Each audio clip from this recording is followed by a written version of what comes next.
Hello everyone, and welcome back to Voxel Tales. My name is Dan, and I'm here outside Podnik Cemetery where we spent an unhealthy amount of time working last week. It's still not finished either, and while I could work on it some more in this episode, I honestly need a break from it. So I'm not gonna. Oh, also it started raining. That's either the universe giving me another reason not to hang out in the cemetery, or it's mad that I'm not finishing it again. I think it's the first one. I'm gonna go with that. So, oh, it's thundering. Maybe something is mad at me. Oh, well, they definitely are. Dead. Dead. And dead. Phantoms come to kill me, but they can't, because they're dead. Anyway, back to business. A couple of episodes ago, we moved the mob farms out of sight into the grind cavern. And particularly while I was setting up the blaze farm, the zombie/skeleton grinder that now has an obscene number of spawners in it was running non-stop. As such, I've amassed a few tomes. 25 to be exact. So as that rat has a grand old time over there, we do a little levelling.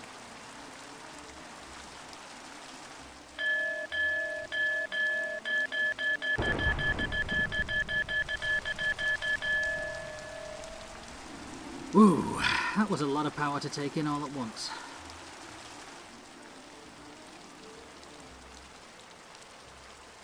Let me deal with these guys real quick and then we can actually apply the skill points.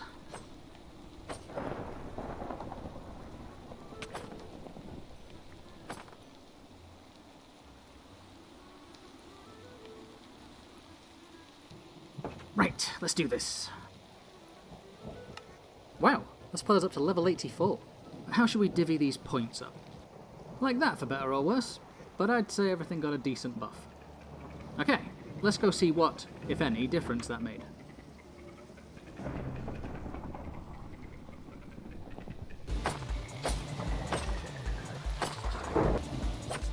Why are all the rats boogieing all of a sudden?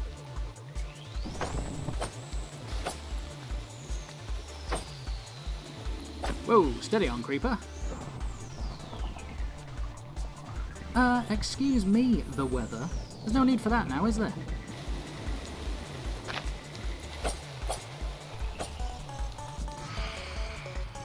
Oh, so it's 4 of you this time, is it? Oh, got them all. Nice.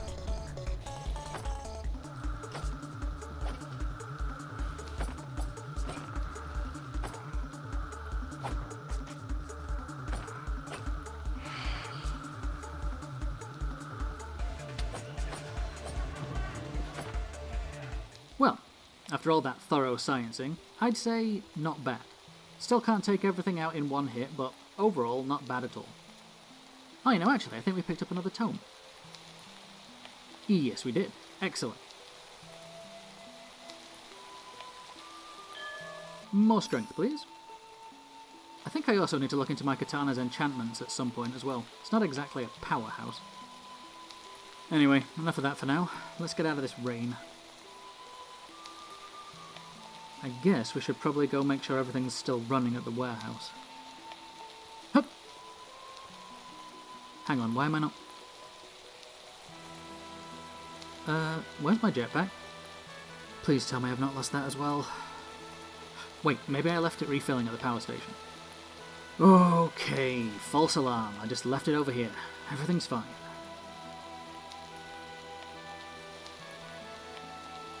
Right, I've leveled up. Hello? Oh, left 28 shafts on this crafting table. As I was saying, I've leveled up, I've got my jetpack back, we're in good shape. Oh, haha, look at that! Sun's coming out. Perfect. Now I can show you the in-between episode stuff. I fixed up the floor over here because it was full of holes and wasn't even finished down one side. I filled the Christmas tree hole, but left this chiseled block here to mark where the power line is in case we need it for later. Let's see, what else? Oh yeah! Only the most important thing. A wandering trader came through and sold me these micro blocks. Totally forgot I'd even installed the data packs for them. They're the ones the hermits use on the Hermitcraft server. Honestly thought the packs weren't working because they'd never shown up in a trader's items before. But look at them! They're so freaking adorably teensy! One more.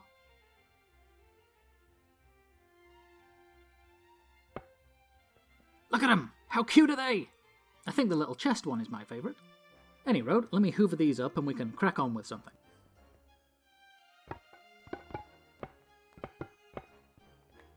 So I've been thinking that this shop we built for Iris is looking a bit lonely here on its own. So it's probably about time that we added a new building. And the plan is that it's gonna go right here. I haven't figured out all the details yet. I mean, I know what it's gonna be, just not what it's gonna look like. But I know the first thing we're gonna do is put in a little too wide path to separate them. This new building is gonna be quite tall, I imagine, so it's probably gonna end up being more like an alley in the end. I had it in my head that I wanted to make the path out of some kind of cobble, but that left us with a lot of options to choose from. Like, a lot of options.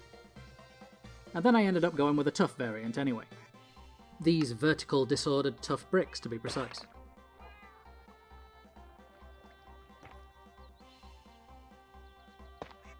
Yeah, I like those.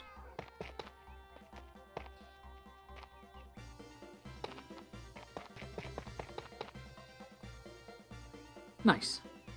Oh, actually it's going to have to go up to the pavement. Or sidewalk for our North American friends. Hang on. There we go, that should line up now.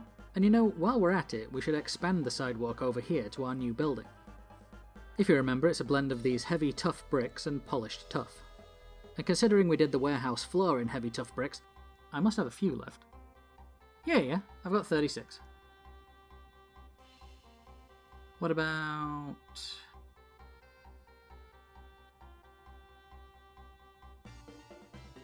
Yes, got some polished tuff left as well.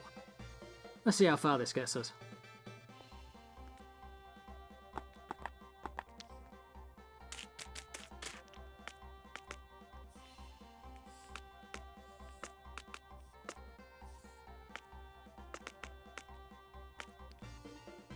And done.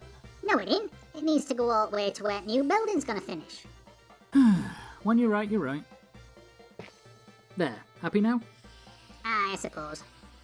After that, I cleared a 3-block space beside the path and filled it with dirt so we can have a grass buffer between it and the buildings. I love a good buffer, me. Can never go wrong with a buffer. Just ask trains. Love me a train as well. We should make trains one of these days. With the sun rapidly approaching the horizon, I opted to head to the shed and make some blocks ready for tomorrow. Still feeling like I wanted to make something out of cobblestone, I made a stack of rounded cobblestone bricks, and almost a stack of small cobblestone brick, and called it a night. The next morning I woke up super excited to make a start on our new building, but couldn't resist sciencing a couple of creepers that showed up overnight. Which turned out to be a good idea, because I got a free level up out of it. Which immediately went into a luck increase. So, I'm going to be honest here, I spent a good half an hour trying to come up with something I liked. Trying out different bricks, comparing them side by side, deciding whether I wanted to use stripped or unstripped spruce for the accents, whether the logs should be square or rounded, picking out potential windows, you know, all those designy sort of things you'd expect. Once that half an hour of experimenting was done with, I had managed to produce this. And I absolutely flippin' hated it, so I made a creative copy of the world and started again. Alright, I'm back. I have a clear idea of what we're making, and I've taken down that dumpster fire I just made. I've even got a materials checklist so we can get the schematic cannon to remake it over on this version of the world. Everything we need is pretty straightforward to gather, except for the white smooth sandstone. You see, much as how sandstone is made from regular sand and then you smelt it down into smooth sandstone, well, white smooth sandstone works in much the same way, only with white sand as a base. And according to the terrain graph, we can find it most often around Y61 to 62. Trouble is, it doesn't actually say where. So I made myself a Biomepedia, which was just a book and 3 blue dye. As you might have guessed, it's an encyclopedia of all the biomes you'll go stuff. So I had me a bit of a gander through the biome section.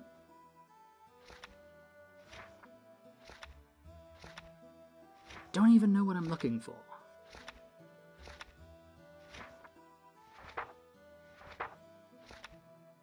And when that failed to yield concrete results, I just looked it up online.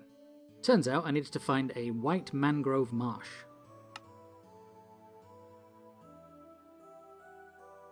Alright, locked in. Let's grab Philo and go get some sand. Actually, it's quite late, so let's go to bed and do that thing in the morning. You're so brave. Shut up, you. Bright and early the next morning, I harnessed up my faithful firebird Philo and headed for the marshes.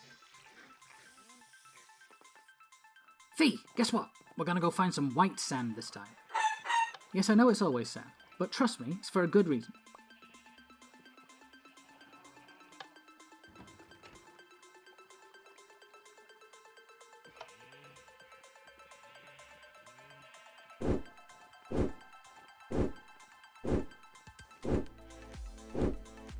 On our way to the marshes, however, we happened upon this rainbow sand beach.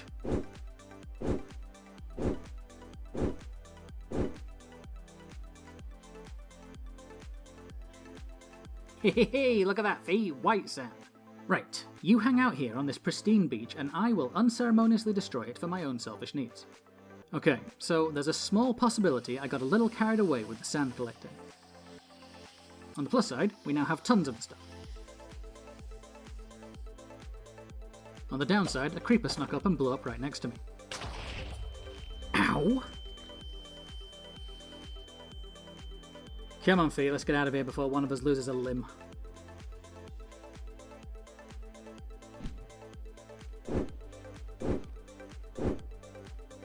Alright, home again. Good job today, Fee. Now you get some rest, okay? And tomorrow, we're gonna get us a new building on the go. As for you guys, I'm gonna sleep, get the rest of the stuff together, and when I bring you back in, it'll be schematic cannon time. Unless something cool happens, then I'll bring you in early. And 2 spruce doors. Okay. Perfect timing, you lot. I've just about done with final checks. Just make sure we're replacing solid with solid, and what say we light this candle?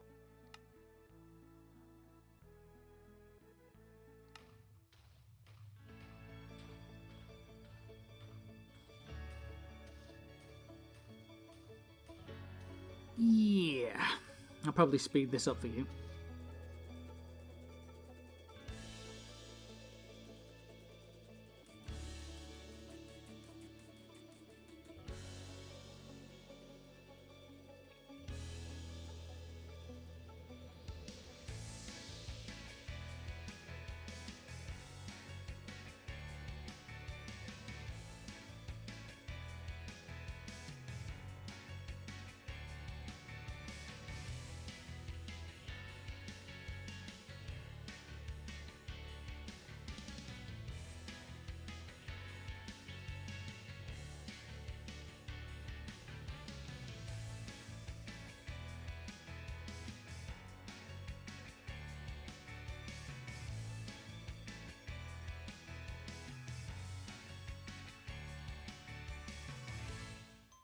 Nice. Finished just in time for the sun to go down. Let me go sleep, and we'll take it in properly.